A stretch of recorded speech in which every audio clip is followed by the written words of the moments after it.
Do you enjoy quick, fun card games? Have you played Pass Pass yet? If not, stick around, I'll teach you how to play and let you know what my thoughts are on the game.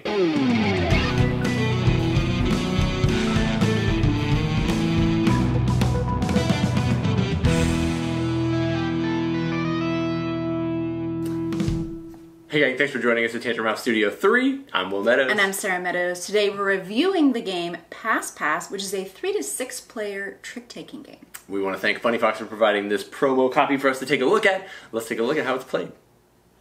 To set up the game, you will shuffle and deal each player 8 cards. And then each round, in turn order, players must play 1 card from their hand, and it can be any card they choose. The goal of the game is to win tricks and or collect enough cards to claim 3 Pass Passes. After all the cards for the trick have been played, you will look at the majority color based on the number value of the cards. The player to have played the highest value card will collect the highest value card for scoring, and the player to have played the second highest card will get to collect the 2 lowest value cards for scoring.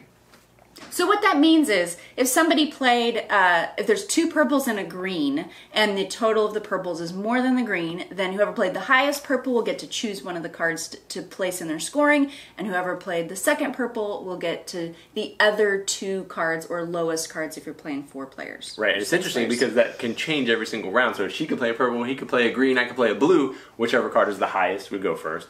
If we play, she could play a low green, he could play a low green, and I could play a high blue, and I still go. Whichever color has the highest total numbers on it is going to be the winning hand. And then, yeah, the winner gets to pick a card, and they probably are going to pick the ones with diamonds on them. You want to explain scoring at the end? So scoring, you're going to get 1 point for every card that you collected. And then you're also going to score 1 point for every diamond that you collected. But you're trying to get 1 of each color, because if you get a set, it's a Pass Pass, and 3 Pass Passes win the game. So normally you play the game for 3 rounds, or I mean that's the rule set. You play the game for 3 rounds unless somebody gets 3 Pass Passes beforehand. And that's why when you are the second highest number, it feels good because you get to take 2 cards off the table, which is cool. However, you're not really getting to pick. You're taking the 2 lowest numbered cards. When you are the first person, when you have the highest number, you get to select whatever card you want, and that's how you're going to try to get, oh, I need 1 yellow to get another Pass Pass. So you've got multiple goals going on in your head at the same time. There's multiple things to look at on the table. Pass Pass is a pretty interesting concept. I've very much enjoyed it. One other thing I enjoy, I'll keep going, feel free to kick me out at any time, is the backs of the cards are the color that the card is. So you have some information about what other people have at the table, and in this game, it's encouraged to talk with your teammates and if you're playing team mode, you might. No, either way, like you can play team mode. We didn't even talk about that yet. Talk about that in a second. No, if I know that I have a blue, she has a blue, and he doesn't have any blues, I can be like, hey, let's play blues. You're not allowed to talk about the number value. You're only allowed to talk about generalities. I have high blues. Do you want to play blues? That way he doesn't get in on it. And so there's this whole level of like dealing and making deals with people and making enemies by using the knowledge you have from the back of their cards. Talk about team. So team mode, you would obviously have a partner. So with up to 6 players, you have 3 teams, 4 players, 2 teams. And you're working together to try and build those Pass Passes and scoring. So you probably want to, with your teammate, try and get first and second, or at least get the cards that you're hoping to finish Pass Passes. We've actually not played the team mode, so we have an understanding of it. What you want to do is help stack the other person, because at the end of the game, only one of the team members is going to get to score their points. And so you want to work with your teammate to get those cards, but you actually want to like make sure that he gets the other good cards so that you can pick him to win. Like, we're going to score his at the end of the game. The thought process behind what you play becomes very interesting in this, because you're going to get more cards if you win second. So trying to anticipate what other people might have just based on the cards that have been played, the numbers that are out, and also what suits everybody has left. The games where I've played, I'm like, I need 1 more yellow card.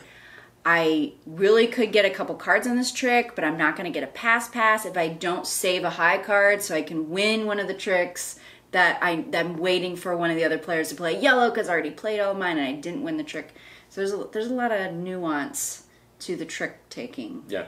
That I haven't seen that kind of stuff in some of the other trick-taking games. It's very simple as far as the gameplay goes, but there's a little more behind-the-scenes thinking when you're trying to win. There's a lot of potential, yeah, to think through it. Now, I think, like any card game, it does suffer from the potential, like, I just got a bad hand, and I got a bunch of ones, like, there's not a whole lot you can do. I think the deck goes from 1 to 12, so it's like a regular playing card game as far as numbers go. And just like with a normal card game, like if you get a bad hand, you're just kind of doomed. You're like, shoot, I'm not gonna be able to pull this off, because even if you get, maybe you'll get lucky and get second, but you're not getting first off of a 1. No, but there's also the diamond. So I had a couple of bad hands in a couple of games, and if you can just try and follow getting second, and make sure that you pick some cards with diamonds, or try and just at least get one pass. You can usually do okay. And that especially works in the lower player counts too, when there's only like, all I gotta do is play the same color as the other guy and hope the third guy doesn't. Your play experience is gonna change from player counts for sure, because when it's just 2 or 3 people, like you really want to team up, like, hey, let's 2 of us fight against the person who led. When you've got a higher player count, some of it is just like, I hope I have the card that plays at this time.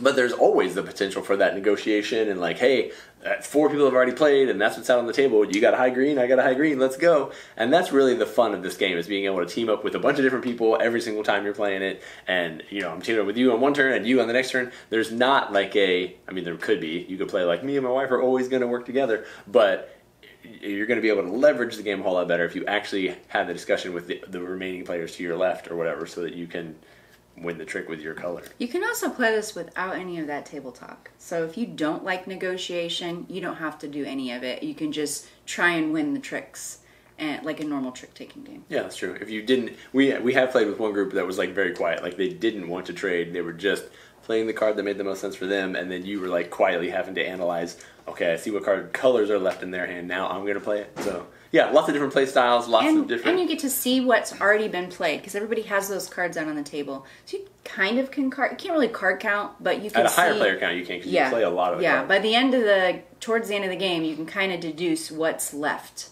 because you're going to use most of the deck. So you might have some information about it. Yeah, lots of cool stuff going on. If Pass sounds like the type of game that might be interesting to you, then check it out from FunnyFox Games. And then, as always, thank you guys so much for tuning in, following along, liking all of our videos here at Tantrum House.